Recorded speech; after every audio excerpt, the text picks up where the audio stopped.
UNEP, as well as We Mean Business and WBCSD. So thank you for coming. It's my great honor to have Congressman Earl Blumenauer here to talk with us and have a conversation about the Inflation Reduction Act, also known as IRA, and sort of not only what's on the table for decarbonizing in the United States, but what that lays out for the future as well. So,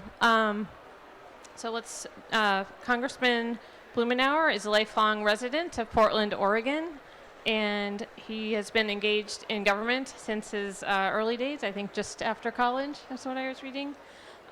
He's represented the 3rd District for over 25 years and just won re-election, so highly successful. Thank you. And he takes a people-centered approach to policymaking and has really been a long and tireless advocate for building efficiency. And our organizations worked with him for over a decade on some of the tax incentives. So it's really great to have you here. Thank you. Thank you very much, Liz.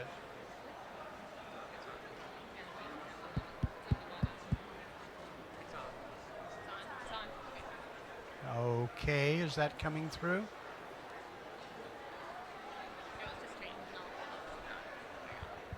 Thank you very much, Liz. I appreciate the opportunity to join with you and look forward to an opportunity to discuss some of the things that we did with IRA. It's having gone to several of these COPs to be able to be here for this one with having passed the largest package of energy efficiency, carbon reduction in American history, and I think comparable to anything that's anyplace else in the world. It puts us on a path to be able to meet our carbon reduction initiatives. More important, it provides an opportunity for us to be able to leverage a variety of initiatives, dealing with the built environment, with infrastructure, rebuilding and renewing America in a low carbon sense, being able to deal with buildings in terms of things that we've done in that package, having an opportunity for in dealing with long-term impacts. Residential and commercial buildings have a life cycle 30, 40, 50 years.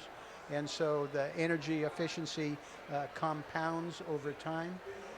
And it's also an opportunity for us to be able to introduce higher standards. One of the challenges we've had in the past is to make sure that we incorporate strengthen building codes automatically, that they are put into effect rather than waiting for them to filter through. The $356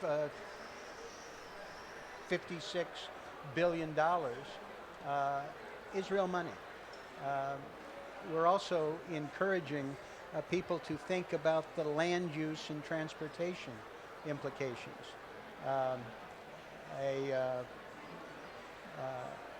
major initiative dealing with transit, dealing with initiatives to sort of heal communities that have been split apart by ill-conceived and ill-designed infrastructure, gives us a chance to really help low-income communities, communities of color, and to be able to make this a positive experience for folks rather than have things inflicted upon them.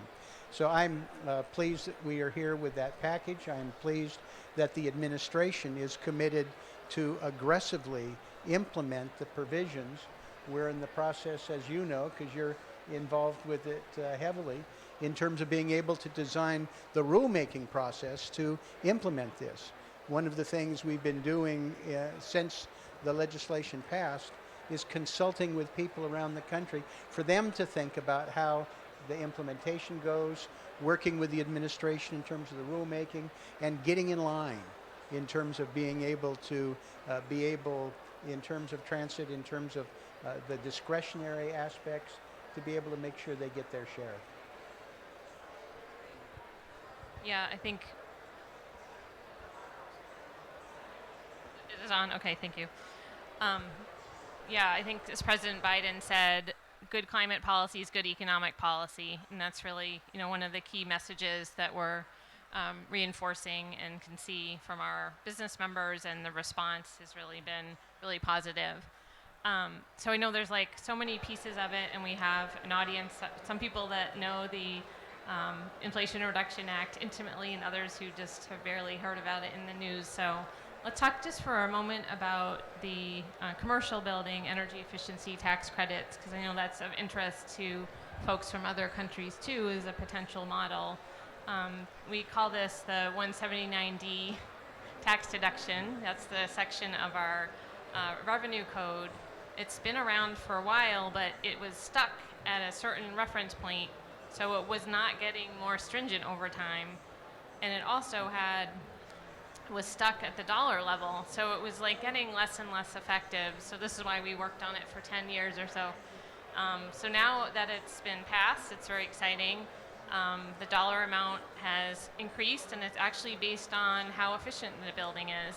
It can be used for new construction or retrofits, and there's one pathway, it's based on a code reference, and the building has to be 25% to 50% better than the reference standard to get this incentive. And it's $1 per square foot. And then there's another pathway that's brand new for retrofits, and that also is based on a 25 to 50% improvement, and that's before and after. So that really opens up a lot of possibilities for those really older, poor-performing buildings that we're really going to really struggle to get to be better than modern code. But there's a low-hanging fruit to get at, and we would need to get all that efficiency taken care of. So those are some of the provisions, and it's also one thing that I know you care a lot about is it has a provision so that even non-taxed entities, so public institutions, but nonprofits and religious institutions, schools, can all use it by allocating to the designer. So that's kind of a unique feature of this one. It's been a challenge we've had using the tax code. Also, government entities. In this, there are provisions for direct pay to be able to actually get the cash benefit so that it doesn't have to be something that is against a profit-making enterprise, that they'll be able to incorporate it. And the point you just made about making sure that it is performance-based. For too long, these have been a little rigid and haven't given the incentives for people to go ahead and have performance-based environmental standards, which is an element that I hope that we're able to extend, not just in terms of the built environment. It's something I'd like to see with our agricultural policies, so that the benefits that flow to farmers is based on whether or not what they do actually improves the environment. So I think making it performance-based is a breakthrough across the board, and it's going to harness the potential of the private sector rather than just have a rigid formula that may or may not work. And as you mentioned, because we hadn't adjusted the amount of money involved and the standards, it ended up being less and less effective over time, and then we have to go through this dance of trying to pass legislation. If we make it performance-based, we don't have to expend undue energy, so to speak, to be able to bring it up to a higher standard. It happens automatically, and that's, I think, a very important development. Absolutely. And there's also tax incentives for residential. So the one we were just talking about is for commercial and multifamily, but there's a whole separate tax section for new energy efficient home construction. That was also significantly changed. It now has 2 tiers. One that's based on our Energy Star standard, which is a government certification that's very good. Has a lot of testing and sealing, and they're high-performing homes. And then a higher tier, so double the money if you do a zero energy ready home. So we're pretty excited about these programs and how that's going to roll out. Another area that you're intimately familiar with is being able to have energy conservation incentives for public buildings. Some of the least energy efficient buildings in America are financed by the federal government in terms of public housing. And it is a double whammy because uh, they're wasting energy, and it is the poorer citizens who don't get the advantage of the conservation. And so this, I think, is an important standard moving forward to make sure that the federal government isn't responsible for some of the worst performing structures in America for people who are least able to handle it on their own. Being able to provide those incentives for public housing, I think, is very, very significant. Yeah, and then also the IRA also provided almost $1 billion to our U.S. Department of Housing and Urban Development, specifically for retrofitting the publicly assisted housing for energy and renewable energy. So indoor air quality is included, electrification. So that they're already people at the agency are already working on designing that program. So that's pretty exciting. The entire package, the IRA package, dealing comprehensively with how we rebuild and renew America with a low carbon future, being able to provide the appropriate incentives and stretch those dollars. Um, Particularly making sure that it deals with equity in the communities, because those are some of the communities that have paid the greatest price for inefficiency or for poorly designed infrastructure. And this legislation is tailored to be able to put it where it is needed the most, having the most impact for the people who've paid the price, both in terms of inefficient buildings or poorly planned and designed infrastructure or projects that have actually made the quality of life for many black and brown Americans, low-income communities, worse, not better. Yeah, and there's quite a few areas where equity is woven into the programs in IRA.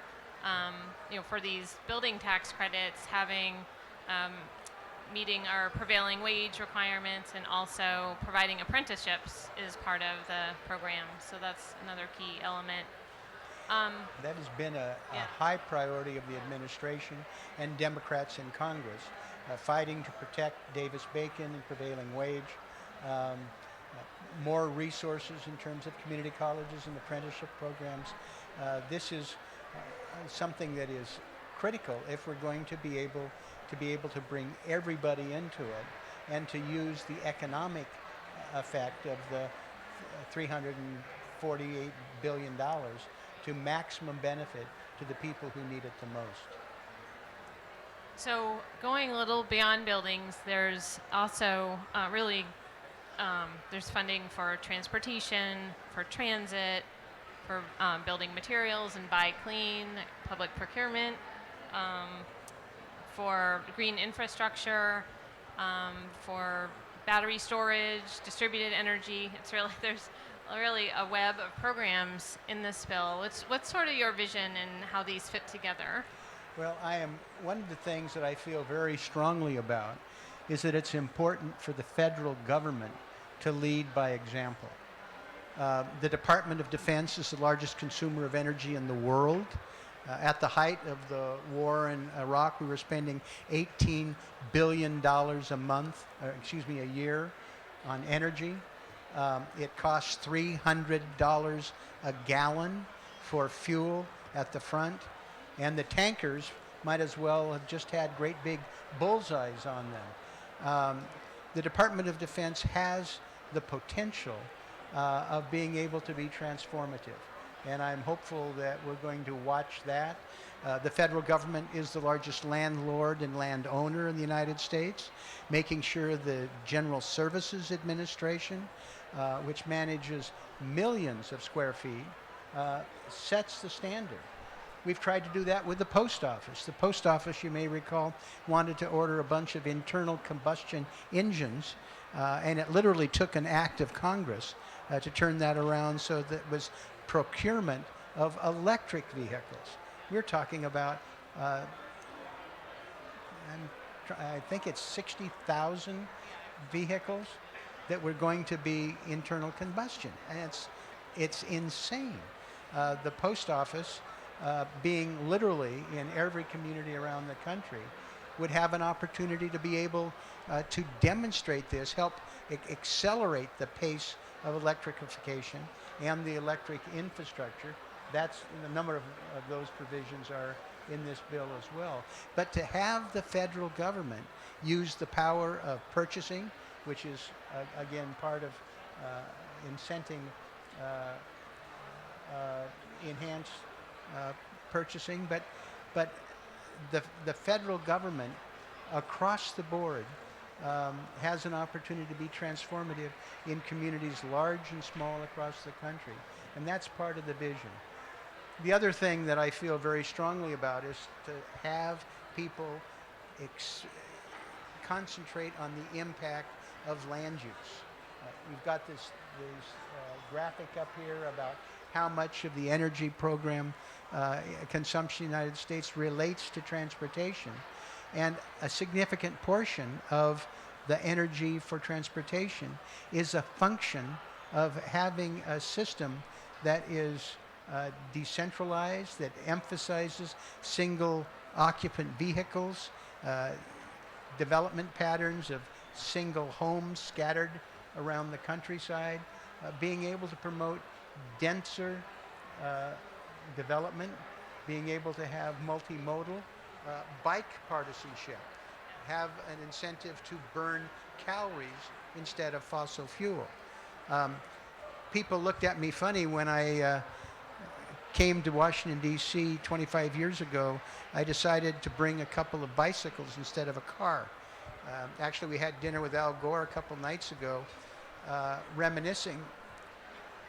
When I was first elected in a special election, somebody put a card in front of Gore when he was flying on Air Force Two, saying, here's some obscure new member of Congress from Portland, Oregon, who likes the environment. Give him a call.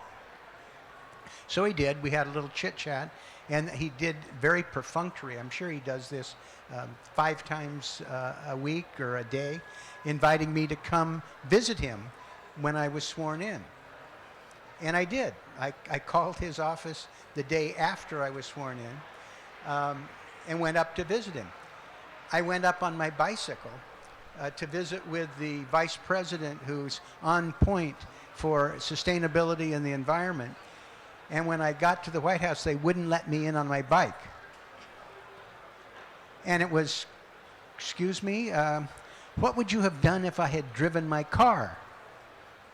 We'd open the gate and let you in. So we had a little byplay with the vice president. We had a little bit of an amusing, but subsequently I was able to get into the White House grounds when I rode a bike up. But it's just an example of some of the incongruous stuff that we have, where we just do stupid things when, in fact, something like the bicycle, which is the most efficient form of urban transportation ever designed, and with all these Amazon trucks that are clogging the roads, actually cargo bikes now are cheaper, more efficient, healthier. And that's part of what I'm hopeful that we're going to be able to do with the implementation of the IRA, is being able to think of simple, common sense efforts to be able to reinforce things that are low carbon, that empower people to do the right thing and harder to do the wrong thing. That's great. I think, in our buildings world, we know all the leaders that know how to do it. They're trying to push to net zero. They're trying to encourage their clients do lower carbon concrete, everything, but it's still not the norm. And so, how do we get it out there, to your point, and really spread that out so that becomes the way that we do things? It's just a better way of life. Right. Well, and you've been doing work to make sure that you don't have to break the rules to do the right thing. That it ought to be the norm, it ought to be incentivized. People shouldn't be penalized by trying to do a better job in terms of 100% water recycling, in terms of the highest standards, in terms of energy efficiency. Um, Sadly, some of the bureaucracy is a little slow to adopt it, and I appreciate the work that you folks have done to try and make it the norm, not the exception. Another program we wanted to highlight was how many billion? Multiple billions to the Environmental Protection Agency for a greenhouse gas emission reduction program aimed at communities. And it's really trying to could be set up with green banks or other ways to try to help implement projects on the ground. That's really going to help that quality of life and show kind of a vision of what the future could look like, a greener future. Do you have any thoughts on that? I think it's a good idea. Again, there's so much in the legislation that we've been able to weave in that we've been arguing over for years, trying to get a foothold and move forward. But this is such a sweeping investment, and we were actually able to incorporate items. In some cases, things I've been working on for 12 years are all as a part of this package. And it comes at the same time we did the CHIPS legislation and put $568 billion of infrastructure for transit and bikes, more environmentally sensitive construction projects, green concrete. I mean, all of these elements collectively are going to pay dividends for years to come, because the infrastructure, the built environment, housing, commercial and residential, all are going to pay dividends for years to come by having low carbon investment and by making sure that we are investing in a domestic workforce to be able to take advantage of it.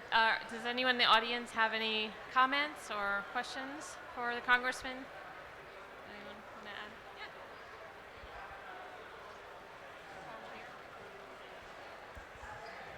to add? So I'm Harry Verhaar. I work for Philip Lighting. We are the global leader in lighting. Thank you very much for your comments, because fully support those. The logic fits in a nutshell, but it takes long years to accomplish these matters. I got a question also on the need to accelerate renovation rates. We see, for instance, in Europe and in the US, most of the lighting still are LED, but the installed base still consists for 50% of conventional lighting, so tubes and bulbs. And we just did some modeling that we'll also share with the BCSE next week, is that there's a potential for up to 70% savings on lighting, and then you could reduce 77 million tons of carbon, but also save $31 billion. So my question is, if you look at the building sector, and how far also individual areas like lighting, HVAC could actually be accelerated using, let's say, the conditions of the two bills.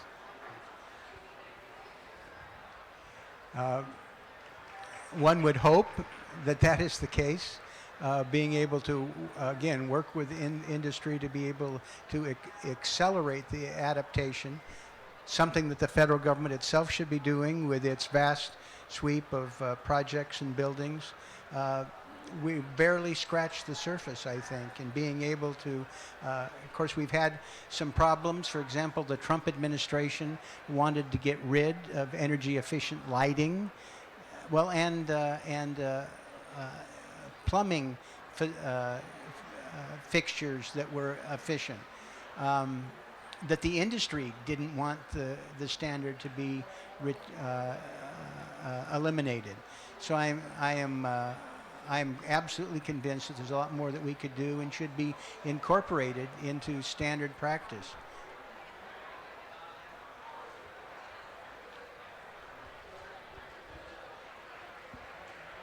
Hi, Nadeem Damian from the Yale School of the Environment. My question is regarding, in the IRA, we've seen initiatives around improving retrofitting for buildings for low-income households. But for a long time, the U.S. has struggled with a lack of funding for the Weatherization Assistance Program, the Low-Income Home Energy Assistance Program. So I'm wondering how you, as a representative, work, with your expertise sort of in this buildings sector, work to improve retrofitting for energy efficiency for local communities when the federal government, as you said, has kind of lacked in leading by example, especially on these sorts of initiatives. Well, we have, as you know, it's been hit or miss in terms of our being there reinforcing the programs. It's been a target of reduction foolishly over time. This package, however, is going to give us more resources to be able to allocate. There are billions of dollars that can be available for allocation through state and local governments. My hope is that this is also something that we do a better job with state regulation. There are 50 state regulatory agencies, public utility commissions, that historically have been a little timid about using the power that they have to be able to bake energy efficiency investments into the rate base, where everybody is participating in it. It lowers the overall cost, and they're able to bake it into the utility rates and be able to recover costs over time. I think having more aggressive state regulation, which doesn't have to rely on a federal government that can be fickle. I mean, I'm really happy with what we've done with infrastructure. I'm really happy with what we've done with the IRA. But the real money is in the utility rates that people pay around the country, and being able to use that state utility payment to be able to recover costs and invest in efficiency.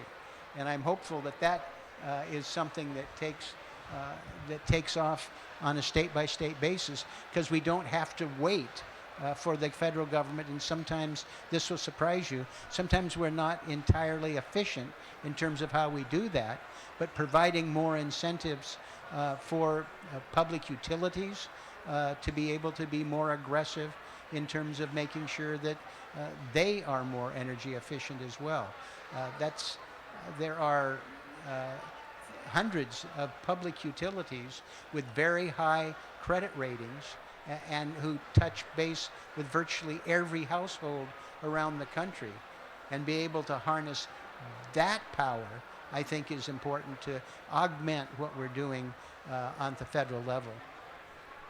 And just to add quickly, I mean, we do have such a diversity of states. So some states have decoupled the rate structure, and there are a lot of legal requirements at the state level to emphasize efficiency. There's some public efficiency utilities and other things. So that's not everywhere yet. So there's still some states where there's underinvestment in efficiency.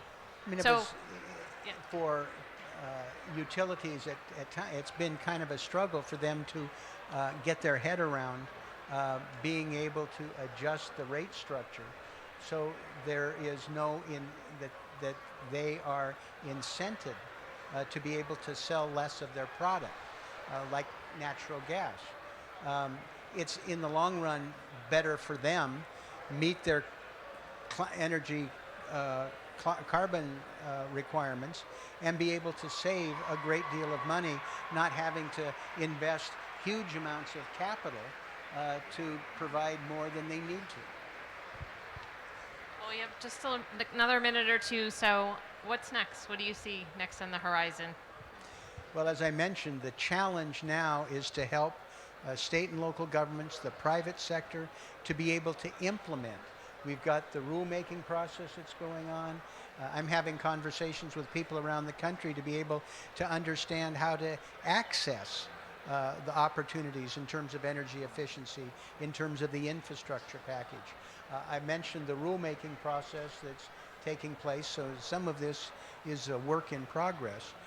But being able to have businesses, local governments, communities be able to organize their efforts to take advantage of it. We have work cut out for us over the course of the next year to be able to access the money that's flowing, that's available, and to do so as soon as possible, so we're not investing in suboptimal energy, transportation, transit. Do it right and do it quickly. Well, just again want to thank you for your tireless work on these issues, and congratulations on the success of IRA. And we're right here with you working on these things. So thank you. Thank you.